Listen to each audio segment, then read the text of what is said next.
제가 고등학교 졸업할 때입니다. 어머니께서 저를 위해서 옷을 몇 벌 사오셨습니다. 이유는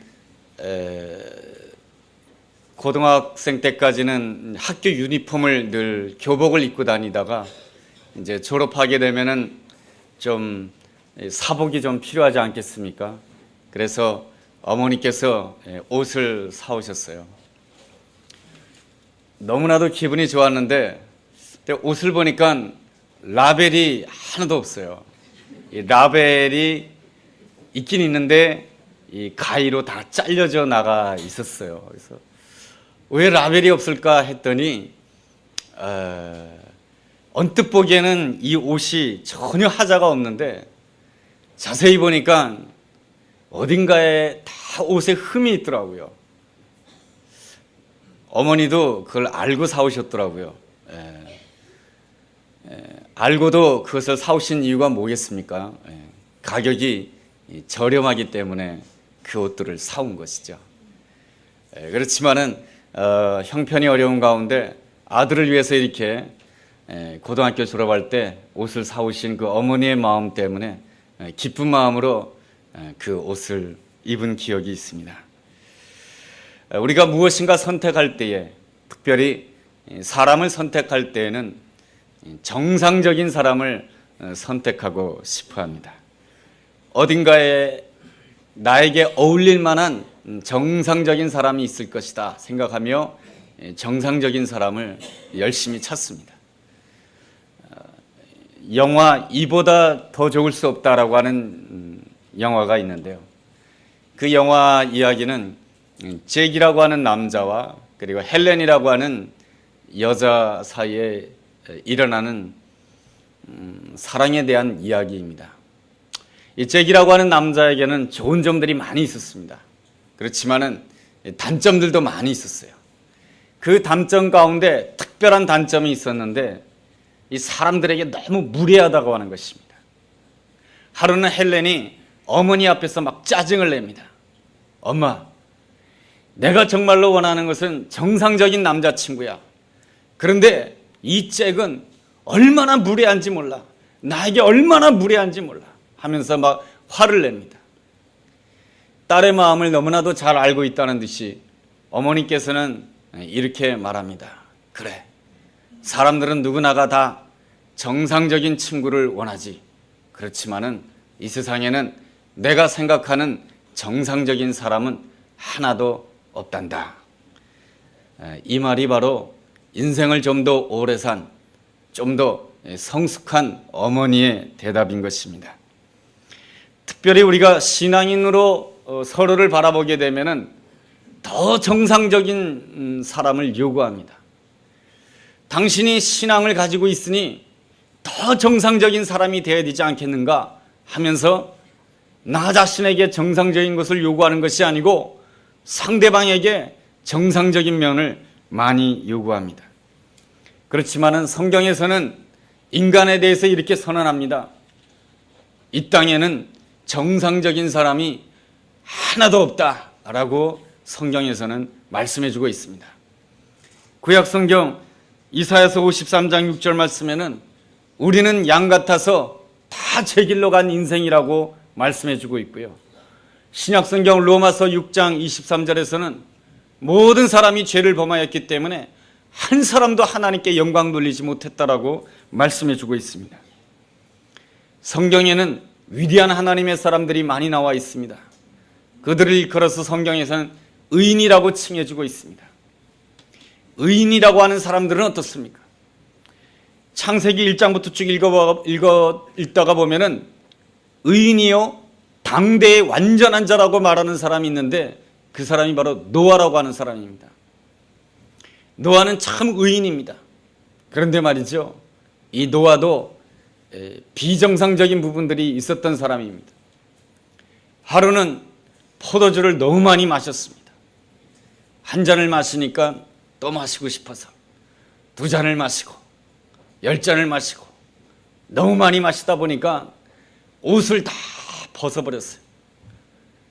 그 옷 벗은 채로 누워서 잠자는 모습을 보고 함이라고 하는 아들이 아버지가 저 모양이라고 하면서 우리 아버지가 저렇다라고 하면서 비난을 하게 됩니다. 나중에 그 아들이 자기를 비난했다라고 하는 그 이야기를 듣고 노아는 그 아들 함과 함의 후손들을 향해서 저주를 선포하게 됩니다. 지가 잘못해서 옷 벗고 잤으면서 자식을 저주하고 있습니다. 이게 노아라고 하는 사람의 비정상적인 모습입니다. 아브라함은 어떻습니까? 하나님께서 너의 후손이 사라와 너 사이에 낳은 그 아들을 통해서 하늘의 별처럼 바다의 모래처럼 수많은 후손을 가지게 할 것이다 라고 하는 놀라운 약속을 주셨습니다. 그런데 아브라함은 하나님을 기다리지 못하고 하갈이라고 하는 첩을 취하게 됩니다. 그 첩을 통해서 낳은 아들이 이스마엘이고 하나님의 약속대로 받은 아들이 이삭이라고 하는 아들입니다. 이스마엘과 이삭, 이 두 사람의 이 후손들은 오늘날까지 싸우고 있습니다. 그야말로 콩가루 집안입니다. 그 이삭은 또 어떻습니까? 이삭에게는 두 아들이 있습니다. 에서와 야곱. 쌍둥이 아닙니까? 쌍둥이면은 에서와 야곱 쌍둥이 맞죠? 쌍둥이면은 쌍둥이처럼 똑같이 사랑해 줘야 되지 않겠습니까? 그런데 한쪽을 편애하게 됩니다. 그로 인해서 에서와 야곱은 싸우는 사람이 되고 야곱은 멀리 떠나서 살아가는 그러한 사람이 됩니다. 야곱이 아버지의 편애 때문에 마음의 상처를 많이 받았다라고 한다면 당연히 자기의 12아들을 다 똑같이 사랑해 줘야 되는데 또 그렇게 하지 못해요. 라헬의 아들이었던 요셉만을 사랑하게 됩니다. 이 일로 인하여 형제들이 요셉을 애굽 땅에 팔아버리는 그러한 참으로 안타까운 일들이 일어나고 있는 모습이 성경에 나와 있는 소위 말하는 의인들의 이야기입니다. 이분들의 이야기를 다 읽어보면 전부 다 비정상적인 사람들입니다. 그럼에도 불구하고 이 사람들의 이름들이 다 예수님의 족보에 들어가고 있습니다.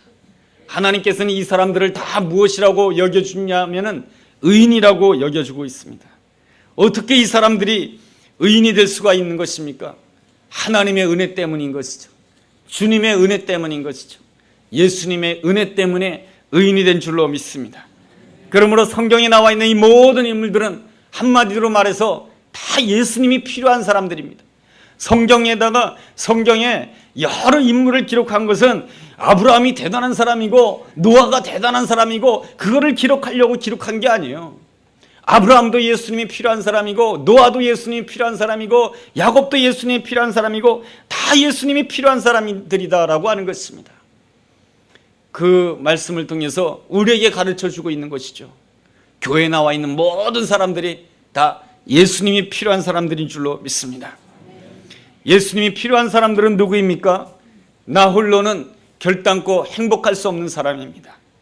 나 홀로는 결코 정상적인 사람이 될 수 없는 사람, 그런 사람, 나는 나 홀로는 절대 행복할 수 없구나, 그것을 깨닫는 사람이 바로 예수님을 필요로 한 사람입니다. 홀로 있는 것은 아름답지 못합니다. 우리가 어려운 일을 당하게 되면 자신도 모르게 이런 생각을 하게 됩니다.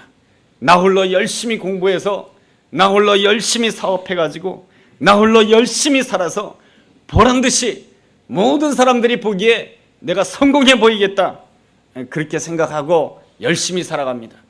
그렇게 열심히 살아가면은 시간이 지나간 다음에는 내 옆에 있는 친구들이 다 떠나가게 됩니다. 하나님께서는 홀로 있는 것을 좋아하지 않습니다. 하나님이 어떠한 분이신가? 조금 어려운 말로 삼위일체 하나님이라고 합니다. 삼위일체 하나님이란 어떠한 뜻입니까? 하나님은 세 분이신데 성부 하나님, 성자 하나님, 성령 하나님, 세 분 각 독립된 인격을 가지신 분이신데 이 세 분은 언제나 하나다라고 하는 것입니다. 성부 하나님은 전능하신 하나님이십니다. 모든 것을 다 할 수 있는 하나님이세요. 그런데 하나님은 자신이 직접 하기보다는 아들 예수 그리스도를 통해서 역사하시고요, 성령 하나님을 통해서 역사하기를 좋아하십니다. 아들 예수 그리스도 성자 하나님은 모든 것을 할 수 있습니다. 성령 하나님은 바람 같은 성령님께서는 모든 능력을 행하실 수 있습니다. 그렇지만은 자기 스스로 자기 뜻대로 하는 것이 하나도 없습니다. 모든 것을 다 하나님의 뜻대로 하는 것입니다. 하나님께서는 왜 이렇게 역사하시는 것입니까? 그것은 하나님은 관계를 좋아하시고 관계 속에서 역사하시고 관계를 통해서 행복을 느끼시는 분이시기 때문에 그렇습니다. 하나님께서는 홀로 있어서 행복을 느끼시는 분이 아니십니다. 관계를 통해서 기뻐하시고 관계를 통해서 즐거워하시는 분이 우리가 섬기는 하나님이십니다. 그래서 우리를 창조하실 때도 우리를 어떻게 창조하신 것입니까? 하나님의 형상대로 창조하신 것입니다. 왜 하나님의 형상대로 창조하신 것입니까? 우리와 교제하기 위해서 우리를 하나님의 형상대로 창조하신 것입니다. 그러한 점에 있어서 우리들도 행복하려면 홀로 있어서는 절대 행복할 수가 없습니다. 바로 관계를 통해서 행복할 수가 있는 것이고 관계의 뿌리를 내릴 때만이 정말로 행복한 사람이 될 수 있는 것입니다. 하나님께서 인간 아담을 창조하셨을 때 이렇게 말씀하셨습니다. 홀로 있는 것이 좋지 않다라고 말씀하셨습니다. 하나님은 아셨습니다. 아담이 홀로 있어서는 절대 행복할 수 없다라는 것을 아셨던 거예요. 아담은 누구와 함께 관계를 가져야만이, 관계의 뿌리를 내려야만이 행복할 수 있다라고 하는 것을 아셨어요. 하나님께서는 우리가 아세요. 남편과 관계를 가져야 행복할 수 있다는 걸 아시고, 아내와 관계를 가져야 행복할 수 있다는 걸 아시고, 자녀들과 아름다운 관계를 가져야 행복할 수 있다라고 하는 것을 아세요. 그래서 우리가 진실로 행복하기 위해서는 관계의 뿌리 내려야 되고 관계에 헌신할 수 있어야 되는 것입니다. 먼저 하나님과의 관계에 헌신해야 되는 것이고, 또한 사람과의 관계에 헌신할 수 있어야 됩니다. 그래야 복된 생애를 살 수가 있는 것입니다. 다윗의 생애를 본다라고 한다면 다윗은 참 하나님과의 관계에 헌신했던 사람입니다. 다윗이 시편을 짓지 않았습니까? 그 많은 시편을 지을 수 있었던 이유가 무엇입니까? 하나님과의 관계에 헌신했기 때문에 그렇습니다. 하나님과의 관계에 헌신했기 때문에 사람과의 관계에도 헌신할 수가 있었던 것입니다. 사람과의 관계에 얼마나 헌신했습니까? 사무엘상 22장을 읽어보면은 다윗이 사울왕에게 쫓겨다녔을 때, 힘들고 어려웠을 때 누구와 함께 했다라고 기록되어 있습니까? 환난당한 자, 원통한 자, 빚진 자, 그들과 함께 했다라고 기록되어 있습니다. 그것은 무엇입니까? 그들과의 관계 속에 뿌리를 내렸다라고 하는 것이고, 그들과의 관계 속에 헌신했다라고 하는 것입니다. 또한 다윗은 누구와의 관계에 헌신하였습니까? 자기를 미워하고 자기를 죽이려고 하는 사울왕과의 관계에 헌신했던 사람입니다. 사울왕은 끊임없이 다윗을 향해서 미워하였고 다윗을 죽이려고 하였습니다. 그렇지만 다윗은 하나님과의 관계의 헌신을 통해서 사울왕과의 관계 속에서도 헌신한 것입니다.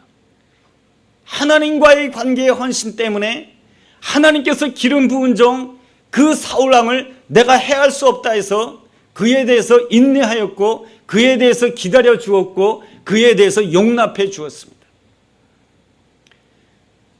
다윗의 인생에 있어서 주변 사람들은 다 비정상적인 사람들이었어요.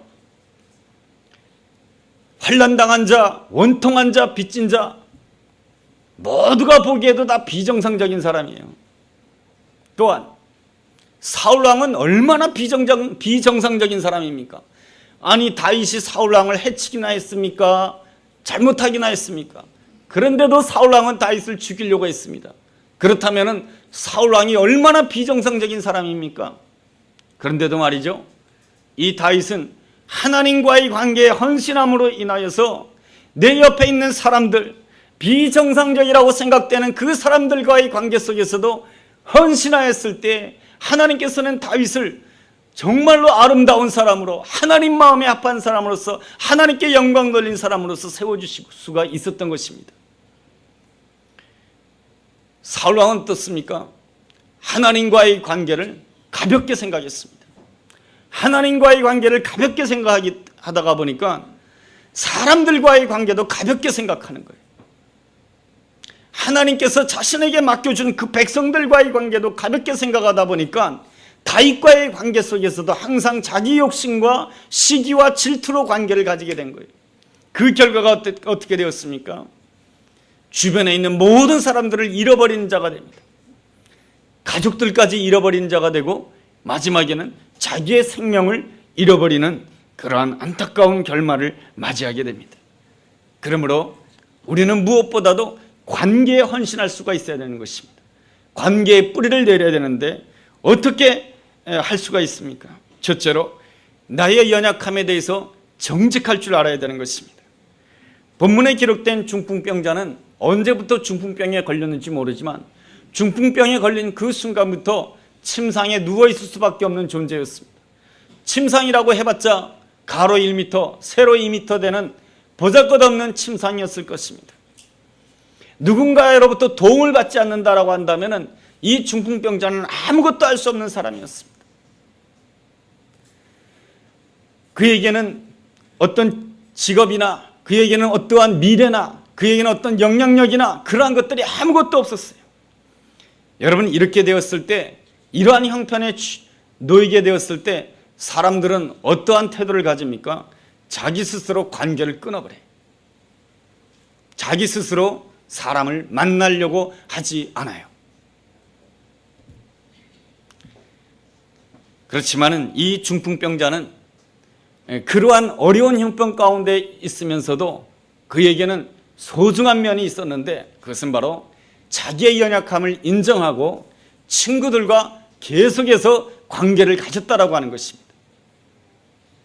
그리고 그의 친구들은 참으로 아름다운 친구들이었습니다. 여러분, 친구란 어떠한 존재입니까? 연약한 점에 대해서, 상대방의 연약한 점에 대해서 비난하지 않는 사람이 친구입니다. 상대방의 부족한 점에 대해서 꼬치꼬치 지적하지 않는 사람이 친구입니다. 친구란 누구입니까? 이 연약한 사람, 이 사람에게 연약한 점이 있지만 이 연약한 사람이 어떻게 하면 행복해질 수 있을까? 그것을 생각해 줄 줄 아는 사람이 바로 진정한 친구인 것입니다.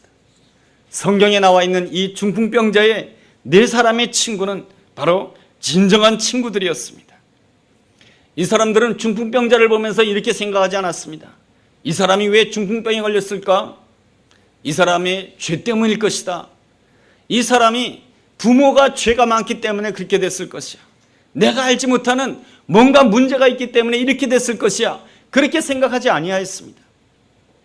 이 네 명의 친구는 이 중풍병자를 보면서 이것만 생각했습니다. 이 사람이 어떻게 하면 행복해질 수 있을까? 이 사람이 어떻게 하면 회복될 수 있을까? 이 사람이 어떻게 하면은 옛날처럼 건강한 모습으로 회복될 수 있을까? 그것만을 생각했던 것입니다. 그랬을 때에 그들이 생각한 해결책은 한 가지입니다. 이 사람이 예수님만 만나면 행복해질 수 있을 것이다 라고 하는 확신만이죠. 예수님만 만나면 이 사람이 행복해질 수 있다라고 하는 그러한 생각을 가진 사람들이 네 사람의 친구인 것입니다. 그러므로 진정한 친구는 예수님 만나도록 도와주는 친구가 진정한 친구인 것입니다. 여러분, 내가 내 옆에 있는 사람 도와줄 수 있습니까? 때로는요, 내가 내 아내를 도와주지도 못해요. 때로는 내가 내 남편을 도와주고 싶어도 도와주지 못해요. 때로는 내 딸이 아파도 내가 도와주지 못해요. 이어령 씨가 그러한 고백을 하지 않았습니까? 예전에 문화부 장관을 했던 이어령 씨가 자기의 딸이 암에 걸리고 그리고 손자가 많은 면에서 부족한 아이예요. 그러한 그 손자에게, 그 딸에게 자기는 많은 것을 가지고 있습니다. 세상에 최고의 지식을 가지고 있고 또 많은 물질을 가지고 있지만은 자기는 딸을 위해서 아무것도 해줄 수 없더라는 것입니다. 그런데 그 딸과 손자가 예수님을 만나서 기뻐하고 행복하는 모습을 보고 나도 예수님 만나고 싶다라고 고백하는 그러한 모습을 또 이렇게 그분의 간증을 통해서 들어보았습니다. 바로 가장 소중한 친구는 누구입니까? 바로 예수님 만나게 해주는 사람입니다. 내가 그 사람을 만나면 내가 그 사람과 함께 기도하고 싶어. 이 예수님 만나게 해주는 사람입니다. 내가 그 사람 만나면 나는 그 사람과 함께 예수님에 대한 이야기를 나누고 싶어. 그 예수님 만나게 해주는 사람입니다. 내가 그 사람을 만나면 그 사람과 함께 예배드리고 싶어. 이 사람이 바로 예수님을 만나게 해주는 사람이며 그 사람이야말로 진실로 소중한 친구인 줄로 믿습니다. 여러분, 내 옆에 소중한 친구가 있습니까? 저에게는 그런 소중한 친구가 아무도 없어요. 그렇게 불평하지 마시고 내가 소중한 친구가 되면 됩니다. 내 남편을 향해서 내가 소중한 친구가 되고요, 내 아내를 향해서 내가 소중한 친구가 되고요, 내 자녀를 향해서 내가 소중한 친구가 되는 것입니다. 나를 통해서 그들이 예수님을 만날 수 있다고 한다면 나는 바로 내 아내에게, 내 남편에게, 내 자녀들에게, 내 이웃에게 진실로 소중한 친구가 될 줄로 믿습니다. 하나님께서는 바로 그러한 친구를 통해서 역사하시기 때문입니다. 둘째로, 믿음이 있어야 아름다운 관계에 뿌리를 내릴 수가 있는 것입니다. 4명의 친구들에게는 믿음이 있었습니다. 무슨 믿음이 있었습니까? 이 중풍병자가 중풍병이라고 하는 연약함이 있지만은 예수님 만나기만 하면은 이 사람이 행복해질 수 있다라고 하는 믿음이 있었던 것입니다. 이 아름다운 믿음을 가졌던 사람이 바로 1880년대에 이 땅에 왔던 언더우드 선교사라고 생각이 됩니다. 언더우드 선교사는 이 땅에 와서 선교를 하는 가운데 이러한 기도를 하였습니다. 그 기도의 내용을 부분적으로 소개하면 이렇습니다. 주님, 이 땅에는 아무것도 보이지 않습니다. 어둠뿐이고 가난뿐이며 잘못된 인습을 가진 조선 사람밖에 보이지 않습니다. 저들은 우리를 서양 귀신이라고 하면서 손가락질을 합니다. 이 땅에는 의심과 멸시, 천대만 있는 것 같습니다. 그렇지만 머지않아 주님으로 인하여 이 땅이 은총의 땅이 될 줄 믿습니다. 이것이 바로 언더우드의 기도입니다. 이 땅이 당장은 버려진 땅인 것 같지만 이 땅이 예수님만 만나기만 하면은 이 땅은 아름다운 땅이 될 것이며 이 땅은 축복의 땅이 될 것이다라고 하는 놀라운 기도였습니다. 그 기도가 오늘 우리의 이 한국교회를 통해서 이 땅에서 나타나고 있지 않습니까? 언더우드는 이러한 믿음이 있었기에 언더우드가 보기에 당시의 조선 사람들은 다 비정상적인 사람으로 보였을 거예요. 너무나도 연약하고 너무나도 무지하고 너무나도 세상을 모르는 비정상적인 사람들 말이죠. 그러나 그 언더우드의 마음속에는 믿음이 있었던 거예요. 그렇다 할지라도, 지금은 그렇다 할지라도 이 사람들이 예수님을 만나다라고 한다면 이 사람들은 정말로 복된 사람이 될 것이며 이 사람들은 장차 주님의 나라를 위하여 헌신하는 사람들이 될 것이다라고 하는 놀라운 믿음을 가졌습니다. 이 믿음을 가졌기에 언더우드는 조선 사람들과의 관계에 뿌리 내릴 수가 있었던 것입니다. 조선 사람들과의 관계에 헌신할 수가 있었던 것입니다.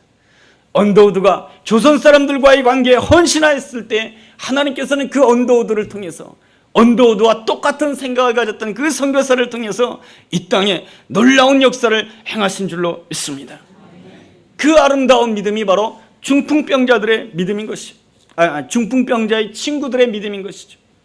그 친구들은 중풍병자를 보면서 이 사람은 지금 당장 일어설 수도 없고 이 사람에게는 미래도 없고 직업도 없고 아무것도 없지만 이 사람이 예수님을 만난다라고 한다면 이 사람은 놀랍도록 행복한 삶, 복된 삶을 살 수 있다라고 하는 확신을 가졌던 것입니다. 그 확신 때문에 이 중풍병자의 친구들은 지붕까지 뜯을 수가 있었던 것입니다.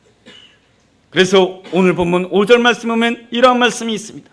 예수께서 그들의 믿음을 보시고, 예수님께서는 그들의 믿음을 보시고 놀라운 역사를 행하셨는데 그 놀라운 역사에 대해서 12절 하반절에서는 뭐라고 말씀해 주고 있습니까? 우리가 이런 일을 도무지 보지 못하였다 하더라. 친구들의 믿음을 통하여서 말이죠. 이 친구들의 믿음을 통하여서 우리가 이런 일은 도무지 보지 못하였다라고 하는 놀라운 일이 일어난 것입니다. 이 아름다운 일들이 우리의 삶 가운데 일어나게 되기를 주의 이름으로 축원합니다. 셋째로, 관계에 잘 뿌리 내리기 위해서는 하나님의 마음에 대해서 늘 생각해야 되고 짐작해야 됩니다. 하나님의 마음은 어떠한 마음일까요? 예수님께서 가르쳐 주신 하나님 말씀에서 우리는 알 수가 있습니다. 선한 목자의 비유에서 목자는 항상 잃어버린 양에 대해서 생각하였습니다. 그리고 가난한 여인은 잃어버린 동전을 늘 찾으려고 하였습니다. 바로 우리에게 향하시는 하나님의 마음이란 무엇입니까? 바로 우리의 회복인 것입니다. 우리가 온전해지는 것을 우리 하나님께서는 원하시는 것입니다. 우리가 온전해지는 것을 기뻐하시고 우리가 회복되는 것을 기뻐하신 줄로 믿습니다. 그런데 그러한 마음을 갖지 못한 사람들이 있습니다. 그 사람들이 누구냐면은 6절 말씀에 있는 어떤 서기관들입니다. 어떤 서기관들은 이 중풍병자가 죄사함 받는 것에 대해서 굉장히 불쾌하게 생각했습니다. 예수님이 아시지 않습니까? 저 사람이 얼마나 못된 사람이라고 하는 것, 저 사람이 얼마나 부족한 사람이라고 하는 것, 얼마나 저 사람이 기준에 못 미치는 사람이라고 하는 걸 예수님 아시지 않습니까? 그런데 저 사람을 죄를 사해줘요? 저 사람과 우리와 똑같이 취급해줘요? 도저히 그것은 받아들일 수 없습니다. 이것이 바로 서기관들의 교만인 것입니다. 서기관들의 기본적인 마음속에는 무엇이 있었냐면 나는 하나님의 사람으로서 정상적인 사람이고 너는 비정상이다 이것입니다.